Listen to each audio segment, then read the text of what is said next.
మరి మనకేంటి? మనం ఎందుకు పెట్టుకోకూడదు? మనం ఎందుకు సత్కరించుకోకూడదు? మనం ఎందుకు మన వీరుల్ని పొగుడుకోకూడదు? మనం ఎందుకు మన ఆత్మగౌరవ పతాకాలని సన్మానించుకోకూడదు? అందుకే ఆ ఆత్మగౌరవ పతాకానికి నిలువెత్తు రూపమైన మా డాక్టర్ ఉప్పులేటి దేవి ప్రసాద్ గారిని ఎవడూ గెలవలేదు. ఐఆర్ఎస్ ఆఫీసర్లకు ఆంధ్ర తెలంగాణ రాష్ట్రంలో అధ్యక్షుడిగా గెలుపొందాడు ఆయన్ని ఈరోజు సత్కరించుకోవటం ఇది డాక్టర్ అంబేద్కర్ని, బండారుని, చీమకుర్తిని, ఈ దేశంలో కుసుమధర్మనని, అట్లాగే బోయి భీమనని అనేక మంది కవులు, కళాకారులు, మహోన్నతమైన శక్తుల్ని ఏ విధంగా అయితే సన్మానించుకుంటున్నామో వారికి నివాళులు అర్పిస్తూ దేవి ప్రసాద్ గారి సన్మానం ఆయన జీవితంలో మరిచిపోని విధంగా ఉండాలి. ఇది హృదయంతో చేస్తున్న సన్మానం, ఇది రక్తంతో చేస్తున్న సన్మానం, ఇది కష్టాలు కడగండల నుంచి అభివృద్ధి చెంది ఒక ఉన్నత స్థానానికి వెళ్ళిన జాతిని గుర్తుపెట్టుకున్న వ్యక్తికి జరుగుతున్న సన్మానం ఇది. డాక్టర్ అంబేద్కర్ చెప్పాడు, అయ్యా రాజులు మీకు చక్రవర్తులు బంగళాల్లో నిన్ను సుఖవంతమైన విలాసవంతమైన జీవితాలని ఇప్పించవచ్చు కాక మీరు మాత్రం ఆ విలాసాలకు వెళ్ళేటప్పుడు, ఆ బంగళాల్లోకి వెళ్ళేటప్పుడు, ఎమ్మెల్యేలుగా, మంత్రులుగా, ఆఫీసర్లుగా వెళ్ళేటప్పుడు నువ్వు ఇక్కడ నివాసం ఉన్న పూరిగుడిచిని కూల్చి కాల్చి వెళ్ళకు. ఎవడైనా ఆ రోజు తోసివేస్తే మరలా నువ్వు వచ్చి ఉండటానికి ఈ గుడిసె కావాలి, ఈ మాలపల్లి కావాలి, ఈ మాలగుండె కావాలి, ఈ మాల తల్లి కావాలి, ఈ మాల నెత్తురు కావాలని చెప్పిన డాక్టర్ అంబేద్కర్ దీనికి నిలువెత్తు మా డాక్టర్ దేవి ప్రసాద్ గారిని కన్నమదాసు భైరవ ఖడ్గంతో గజమాలతో ఎన్ని చేసినా తక్కువే. ఆయన్ని సత్కరించుకున్నందుకు మీ అందరూ అభినందిస్తూ మీ కరతాళ ధ్వనులతో ఆయన్ని అభినందించాలి. మీ కరతాళ ధ్వనులతో వర్ధిల్లాలి ఉప్పులేటి దంపతులు, వర్ధిల్లాలి ఉప్పులేటి దంపతులు, వర్ధిల్లాలి ఉప్పులేటి దంపతులు, వర్ధిల్లాలి. వాళ్ళు ఎప్పుడు నా జాతికి, నా ప్రజలకి, నెత్తురికి అండగా ఉండాలని చెప్పి కోరుతూ మన ముఖ్య అతిథి సన్మానిత గ్రహీత ఉప్పులేటి దేవి ప్రసాద్ గారిని మాట్లాడాల్సిందిగా కోరుతా ఉన్నాను.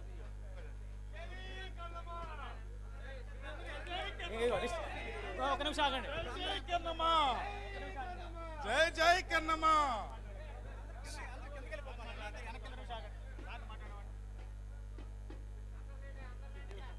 మాలబంధు సమ్మేళనం యొక్క అధ్యక్షులు ఈ సభను ఎంతో బ్రహ్మాండంగా జరిపించి ఎంతో ఉత్సాహంతో విజయవంతంతో మరి ఈ యొక్క కార్యక్రమాన్ని నిర్వహిస్తున్నటువంటి మా సోదరుడు, మరి దళితాల ముద్దు బిడ్డ, అంబేద్కర్ వాది, మరి మన మల్లెల వెంకట్రావు గారు, అలాగే వేదికను అలంకరించినటువంటి పామర్రి ఎమ్మెల్యే గారు, నా సతీమణి ఉప్పులేటి కల్పన గారు, అలాగే గొల్లపల్లి సూర్యారావు గారు ఎమ్మెల్యే గారు, అలాగే మరి శ్రావణ్ కుమార్ గారు ఎమ్మెల్యే గారు, వీళ్ళందరూ కూడా వేదికను అలంకరించినటువంటి ఇతర పెద్దలు, మరి అనేక జిల్లాల నుంచి 13 జిల్లాల నుంచి ఎంతో కష్ట నష్టాలు వచ్చి ఈ మాలబంధు సమ్మేళనానికి మహా ఉత్సాహంతో ఉరకలు వేస్తూ పరుగులు తీస్తూ వచ్చినటువంటి మాల వీరులందరికీ నా యొక్క జయభీములు. ఇవాళ నా ప్రక్కన మన మాల కన్నమదాసు గారి యొక్క ఖడ్గం ఉంది. ఈ ఖడ్గం ద్వారా ఆయన చిందించినటువంటి రక్తానికి చిహ్నంగా మన యొక్క విజయ పతాక ఎగరవేయాలని చెప్పి సందర్భంగా మనం ప్రతిజ్ఞ తీసుకోవాలని చెప్పి మీ అందరికీ మనవి చేస్తున్నాను. ఇది మాలల రక్తానికి నిదర్శనం. ఈ ఖడ్గం మాలల పౌరుషానికి నిదర్శనం. ఈ ఖడ్గం మాలల రోషానికి నిదర్శనం. ఈ ఖడ్గం మాలల ఆత్మగౌరవానికి నిదర్శనం. ఈ ఖడ్గం మాలల యొక్క వ్యక్తిత్వానికి నిదర్శనం, మాలల యొక్క పోరాటానికి నిదర్శనంగా నేను భావిస్తున్నాను. ఎందుకంటే ఇవాళ మాలలో చాలా మంచి వాళ్ళు, మంచితనాన్ని ఆదరించేటటువంటి వాళ్ళు. అందుకే గురజాడ గారు అన్నారు,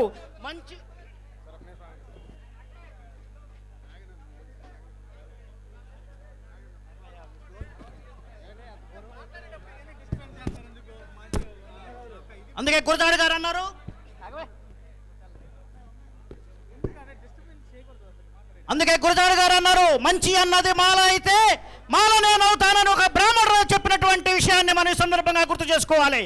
ఎందుకంటే మంచి వాళ్ళు అంటే ఎవరైనా ఈ లోకంలో ఉన్నారు అంటే వాళ్ళు మాలలే. అందుకే గురజాడ గారు ఆ పదాన్ని వాడాడు. మంచి అన్నది మాల అయితే మాలను నేనవుతాను అని చెప్పి బ్రాహ్మణుడు చెప్పినటువంటి మాటల్ని మనం విశ్వసించాలి. ఎందుకంటే వీళ్ళల్లో ఉన్నటువంటి మంచితనం, వీళ్ళలో ఉన్నటువంటి మానవత్వం, వీళ్ళలో ఉన్నటువంటి కరుణతనం, మరి దయాలత్వం, ఇవన్నీ కూడా కలబోసి ఎవరు కూడా కష్టపడుకోకుండా, ఎవరు కూడా నష్టపోకుండా, ఎవరైనా కష్టపడితే వాళ్ళకి ఇమీడియట్గా ఆదుకోవడానికి కావలసినటువంటి కరుణ హృదయాన్ని మరి అందరికి కూడా మరి మాలలకి మరి ప్రసాదించినటువంటి ఒక గొప్ప గుణాన్ని మనకి ఇచ్చాడు భగవంతుడు. సో అలాంటి గుణంతో మనమందరం కూడా మరి ఈ రకంగా ఈ రాష్ట్రంలో మనం ఎంతో వెనకబడి ఉన్నాం. మరి ఆ రకంగా మరి యాక్చువల్గా ఇది ఆది ఆంధ్రుల రాష్ట్రం. ఈ గడ్డ మంది అసలు పురాతన కాలం నుంచి 2000 సంవత్సరాల పూర్వం నుంచి కూడా ఆంధ్రులు ఈ గడ్డ మీద బతుకుతున్నారు. ఎవరో వచ్చి ఇక్కడ మన భూముల్ని, మన ఆస్తుల్ని, మన రాజ్యాన్ని, మన మొత్తాన్ని కూడా స్వాధీనం చేసుకుని పరాధీనంలోకి మనల్ని నెట్టి మనల్ని అంటరాని వారుగా, అజ్ఞానులుగా, మరి అనేక రకాల బలహీన వర్గాలుగా మనల్ని విడదీసినటువంటి చరిత్ర మనం చెప్పుకుంటున్నాం. అయితే ఆనాడు మనం చెప్పుకున్నట్లయితే ఇవాళ సంస్కృతంలో మాల అనే పదానికి మల్లు అనేటటువంటి పదం నుంచి వచ్చింది. మల్లు అంటే మల్ల యుద్ధంలో ఆరితేరినటువంటి వాళ్ళు, అంటే పోరాటంలో ఆరితేరినటువంటి వాళ్ళు, యుద్ధ నైపుణ్యం ఉన్నటువంటి వాళ్ళు, మరి సైన్యంలో అనేక మందిని ఓడించినటువంటి వాళ్ళు, సైనిక శిబిరంలో హడలెత్తించినటువంటి వాళ్ళు మాలవాళ్ళు. కాబట్టి ఇలాంటి మల్ల యుద్ధ నైపుణ్యం కలిగినటువంటి వాళ్ళని, మనల్ని అనేక రకాల రాజ్యాల్లో మనల్ని సైనికులుగా, సైన్యాధిపతులుగా మనల్ని ఎంచుకుని వాళ్ళని సైన్యంలో చేర్చుకున్నారు. అందుకే మహర్దళం ఉండేది, మహారాష్ట్రలో మహర్దళం ఉండేది, సైనిక రెజిమెంట్ ఉండేది, మహర్ రెజిమెంట్. అది అంబేద్కర్ గారు కూడా రాశారు. అలాగే కాకతీయ సామ్రాజ్యంలో ప్రతాపరుద్రుడు రాజ్యంలో సైన్యాధిపతి యుగంధరుడు మన మాలవాడే. అలాగే పల్నాటి యుద్ధంలో బ్రహ్మనాయుడు ప్రధానమంత్రిగా ఉంటే సైన్యాధిపతిగా ఉన్నటువంటి వాడు కన్నమ దాసు మన ప్రత్యక్ష సాక్షి మన మాలవాడే.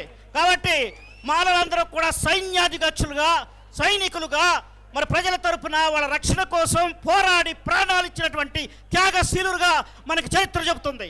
సో అలాంటి త్యాగ పురుషులు కలిగినటువంటి వంశం నుంచి వచ్చిన మన జాతి ఎంతో గర్వించదగిన జాతి, చరిత్రలో ఎంతో మెచ్చుకోదగిన జాతి, ఎంతో కీర్తించబడినటువంటి జాతి. కాబట్టి మనం ఎవరం కూడా తలంచేటటువంటి జాతి కాదు, మనమంతా కూడా బానిసత్వ జాతి కాదు, మనంతా కూడా తిరుగుబాటు ధోరణి, మనంతా కూడా మరి యొక్క ప్రతిఘటించేటటువంటి జాతి, మన అన్యాయాన్ని ఎదుర్కొనే జాతి, మరి దుర్మార్గాన్ని ఎదుర్కొనేటటువంటి జాతి. అలాంటి జాతి పురుషులమై ఉండి, అలాంటి తరాల నుంచి మనం వచ్చినటువంటి మాలందరూ కూడా ఇవాళ ఐక్యంగా ఉండి ఈ యొక్క నవ్యాంధ్ర రాష్ట్రంలో మన మాల జాతికి ఏ రకమైనటువంటి నష్టం జరగకుండా, ఏ రకమైన అన్యాయం జరగకుండా, ఏ రకమైనటువంటి చర్యలు ఎవరు తీసుకున్నా కానీ వాటినన్నింటినీ సమైక్యంగా ఎదుర్కోవడానికి మరి ఈనాడు సమ్మేళనం అనేటువంటిది ఇవాళ వెంకట్రావు గారు తీసుకుని వచ్చారు. కాబట్టి దీన్ని నేను అభినందిస్తున్నాను. ఇలాంటి మరి సమ్మేళనాలు మరి రాష్ట్రంలో అనేక చోట్ల జరగాలని, మనమందరం కూడా కలిసిమెలిసి ఉండాలని, మరి వెంకట్రావు గారు లాంటి మరి నాయకులు మనకి ఇంకా పుట్టుకు రావాలని, అంబేద్కర్ గారి అడుగు జాడల్లో, ఆయన యొక్క ఆశయాల్లో, ఆయన సిద్ధాంతాల్లో మనమంతా కూడా ముందుకు వెళ్ళాలి. మనమంతా కూడా చదువుకోవాలి, ఉద్యోగాల్లోకి రావాలి, వ్యాపారాలు చేయాలి, పరిశ్రమలు పెట్టాలి, పారిశ్రామికవేత్తలుగా, రాజకీయ నాయకులుగా, ఉద్యోగస్తులుగా, ఆఫీసర్లుగా, డాక్టర్లుగా, ఇంజనీర్లుగా, మరి అలాగే ఎన్ఆర్ఐలుగా కూడా మన మానవాళ్ళు ఎదగాలని చెప్పి ఎంతో ఆశతో నేను ఎదురు చూస్తూ ఆ యొక్క అవకాశాన్ని మన అంబేద్కర్ గారు ఇస్తారని చెప్పి, మీరందరూ కూడా అవకాశాలను అందిపుచ్చుకుంటారని చెప్పి నేను ఈ సందర్భంగా తెలియజేస్తూ, నాకు ఈ అవకాశం ఇచ్చి సన్మానించి నన్ను ఎంతో పొగిడి ఎంతో ఆనందింపు చేసినటువంటి ఈ యొక్క మరి మాల బంధు సమ్మేళనానికి శిరస్సు వంచి నేను పాదాభివందనం చేస్తున్నాను. Thank you. ఇప్పుడు ఒక ఉపన్యాసం, ఒక వ్యక్తిని మీకు పరిచయం చేస్తా ఉన్నాను. ఒక యువ రక్తాన్ని, మండే అగ్నిగోళాన్ని, ఒక ప్రవహించే ఆవేదనని, ఒక పోరాట పటిమని మీరు వినబోతా ఉన్నారు. బోరుగడ్డ అనిల్ గారు మాట్లాడాల్సిందిగా కోరుతా ఉన్నా. కొద్దిగా సమయం. సభను వేదికని అలంకరించిన పెద్దలు, ఇక్కడున్న ఎమ్మెల్యేలు, నాకంటే చాలా పెద్దవాళ్ళు ఉన్నారు. అన్న వెంకట్రావు అన్న, మాల వల్ల ముద్దు బిడ్డ అన్న. పడుకున్న సింహాన్ని లేపితే ఏమవుతుంది? పడుకున్న సింహాన్ని లెగిస్తే ఏమవుతుంది? పడుకున్న సింహం లేచింది. అంబేద్కర్ రాసిన రాజ్యాంగాన్ని మళ్ళీ తిరగరాసి మళ్ళీ రాజ్యాంగాన్ని రాశాడు అంబేద్కర్, డాక్టర్ బిఆర్ అంబేద్కర్. రాజ్యాంగాన్ని మనం చేజెక్కించుకోవాలా లేదా? రాజ్యాంగాన్ని చేజెక్కించుకోవాలా లేదా? ఒక్క మాలాడు కన్నెర్ర చేస్తే రాజ్యాలు కూలిపోతాయి. రాజ్యాలు, రాజులు కూలిపోయారు. దీనికి సాక్ష్యం ఉంది. ఒక సాక్ష్యం మన ముందుంది, కత్తి. కొన్ని లక్షల మంది నరకబడారు ఆ కత్తితో. ఒక మాలాడు కన్నెర్ర చేస్తే ఎలా ఉంటుంది? ఒక్క మాలాడు is equal to 1000 Chandrababu Naidu. ఒక్క మాలాడు is equal to 1000 Rajasekhar Reddy. ఒక్క మాలాడు ఈజ్ ఈక్వల్ టు 100 ఇజ్రాయేలీలు. నేను రీసెంట్గా ఇజ్రాయెల్ దేశం వెళ్ళాను. ఇజ్రాయెల్ దేశంలో ఒక పెద్ద సైంటిస్ట్ చెప్తున్న మాట, బాబు నేను అడిగాను, అత్యంత తెలివి కల్లా వాళ్ళు ఇజ్రాయేలీలట. ఏమండి ఇది నిజమేనా? బాబు తెలివి కల్లాలో వాళ్ళు కాదు, మనం. నేను ఇక్కడ ఇండియన్ సైంటిస్ట్గా పనిచేస్తున్నాను. ఇక్కడ ఇజ్రాయెల్ ఎంబసీ నాకు 100 మంది సెక్యూరిటీని పెట్టింది. నాలో ఏ విషయం లేకపోతే నన్ను ఇక్కడ ఎందుకు 100 మంది సెక్యూరిటీ పెట్టి ఉంచుతారు? నాకు ఇక్కడ జీతం 70 లక్షలు పే చేస్తుంది. ఇజ్రాయెల్ దేశం ఒక పక్క 16 నెలల మాలాడికి, గుంటూరు జిల్లా పెరింగపురం దగ్గర పల్లెటూరులో పుట్టిన ఒక పక్క 16 నెలల మాలాడికి 70 లక్షల జీతం పే చేస్తా. 100 మందిని పహారా పెట్టి ఆడి మీద ఈగ వాళ్ళకుండా చూస్తుందంటే ఇజ్రాయెల్ దేశాన్ని ప్రపంచం ఏళ్తున్నారు ఇజ్రాయేలీలు. ఒక అమెరికన్ ప్రెసిడెంట్ ఒబామాకి ఉన్న సిఎస్ఓ ఇజ్రాయేలీడు. ఒక ఈ కొత్తదనాన్ని ఏదైనా సృష్టించి సైంటిఫికల్గా ఏదైనా నిరూపించాలంటే దానికి తగిన వ్యక్తి ఇజ్రాయేలీడు. ఆ ఇజ్రాయేలీడు మా నాన్న పెట్టుకున్నాడు. ఒబామా ఇండియా వచ్చి వెళ్ళిన దానికి కారణం ఉంది. ఒబామా 3 రోజులు ఇక్కడ పర్యటించారు. పోతా పోతా ఒక మాట అన్నారు, రాజ్యాంగాన్ని రాసింది దళితుడు, నువ్వు దళితుడితో పెట్టుకుంటున్నావు. నరేంద్ర మోడీ ప్రైమ్ మినిస్టర్ 6 నెలలు మనిషి వేరు. సవాల్ చేస్తున్నాను నేను ఇక్కడ స్టేజ్ మీద, అవుట్ ఆఫ్ మ్యాటర్. ఎన్ని రోజులు బతికామని కాదు, ఎన్ని రోజులు బతికామని కాదు, మీకు అందరికి చెప్తున్నానన్నా. ఎన్ని రోజులు బతికామన్నది కాదన్నా, బతికి సార్థకం చేసుకున్నాడే మనిషి. పుట్టిన ప్రతి ఒక్క కొడుకు చచ్చిపోతాడన్నా. పుట్టినోడికి చావుంది, కానీ ఎలా బతికామన్నదే. ఆ అంబేద్కర్ లేకపోతే వాళ్ళేంటన్నా మన పరిస్థితి? ఆలోచించుకోండి అన్న ఒక్కొక్కడు. అంబేద్కర్ లేకపోతే మన పరిస్థితి ఏంటి? అంబేద్కర్ పొజిషన్లో ఒక బ్రాహ్మడో, ఒక కమ్మోడో, ఒక రెడ్డోడో, ఒక కాపోడో ఉంటే ఒక మాలోడికి వాళ్ళ స్థానం దక్కేదా? ఒక స్థానం దక్కుతుందనా? ఏ రాజు ఆలాలా, రెడ్డి ఆలాలా, కమ్మోడు ఆలాలా? మాలోడికి హక్కు లేదా అన్న? ఊరి మధ్యలో నుంచోబెట్టి కొండలో పెట్టి ఉచ్చలాగిపిస్తారన్నా మాలోడిని? ఎవరన్నా? అవసరం లేదన్నా. ఇదంతా కాదు. పడుకున్న సింహం నిద్ర లేచింది. ఒక మాలోడిని చెప్పిన 100 ఇజ్రాయేలీలతో సమానం. నరేంద్ర మోడీ ఒబామా వచ్చి వెళ్ళిన తర్వాత ఒబామా వార్నింగ్ ఇచ్చి వెళ్ళారు ఆయనకి. ఏమని? నీ రాజ్యాంగాన్ని రాసింది డాక్టర్ బిఆర్ అంబేద్కర్, ఆయన దళితుడు. ఘర్ వాపస్ సావు అని ఎందుకు పెట్టామని అడిగారు ఆయన. మీకు అందరికీ తెలిసిన విషయం, మీడియాకి తెలిసిన విషయం, మీడియా ఫోకస్ చేయలేదు దీన్ని సరిగా. కాబట్టి దేనికి కారణం అంటే some of the reasons, community reasons. Prime minister personal adviser మన పక్కా 16 నెలల మాలోడు. నరేంద్ర మోడీకి ఆలోచన చెప్పి నడిపించేవాడు మన పక్కా 16 నెలల మాలోడు. నాకు దగ్గర బంధువు దేవరపల్లి కిషోర్రావు బాపట్ల. దేవరపల్లి కిషోర్రావు బాపట్ల నరేంద్ర మోడీ దగ్గర 10 సంవత్సరాల నుంచి పనిచేస్తున్నాడు. నరేంద్ర మోడీ సీఎం ఎలక్షన్ చేసి పెట్టింది ఆయన, గుజరాత్లో సీఎంగా గెలిపించింది ఆయన. నరేంద్ర మోడీకి ప్రైమ్ మినిస్టర్ ఎలక్షన్ చేసింది దేవరపల్లి కిషోర్రావు. ఒక మాలోడు కనుసందల్లో ప్రైమ్ మినిస్టర్ అయిన వ్యక్తి నరేంద్ర మోడీ. గుర్తుపెట్టుకోండి, మాలోడు రాజ్యం వెళ్ళాలి. దానికి ప్రథమ కారణం ఈ వేదిక. అన్న పుట్టాడు. మళ్ళీ నాకు అనిపించింది, ఇందాక మన పాటలు పాడుతున్నాడు సహోదరుడు, నా నెత్తురు ఉడికిపోయిందన్న, నా నెత్తురు ఉడికిపోయింది. నేను ఆగలేకపోయినా, కళ్ళ నిండా నీళ్లు తెచ్చుకున్నాను. ఎందుకు? ఇంత ఉందన్న, ఏం సాధిస్తున్నావు? ఈ స్టేజ్ దాటిన తర్వాత, ఇంటికి వెళ్ళిపోయిన తర్వాత మర్చిపోవద్దు దీన్ని ఎవరు. మీ పిల్లల్ని బాగా చదివించండి. ప్రపంచంలో, ఈ ఇండియాలో ఐఏఎస్ అధికారికి, ఐఆర్ఎస్ అధికారికి, ఐపీఎస్ అధికారికి ఉన్న గౌరవం ఈ ప్రపంచంలో ఎక్కడ దొరకదన్న. కాబట్టి మీ పిల్లల్ని చదివించండి, మీ పిల్లల్ని బాగా చదివించండి. అడ్మినిస్ట్రేషన్ డిపార్ట్మెంట్లో మన మాలోళ్ళు ఉండాలన్న, మన పిల్లలు ఉండాలి, మన వాళ్ళు ఉండాలి. ఒక ప్రైమ్ మినిస్టర్ ఒక ఐఏఎస్ ఆఫీసర్కి భయపడతాడు, ఒక చీఫ్ మినిస్టర్ ఒక ఐపీఎస్ ఆఫీసర్కి భయపడతాడన్న. గుర్తుపెట్టుకోండి ఈ విషయాలు. చదివించండి అన్న పిల్లల్ని. ఏది శాశ్వతం కాదు, పుట్టాం సాధించాలి.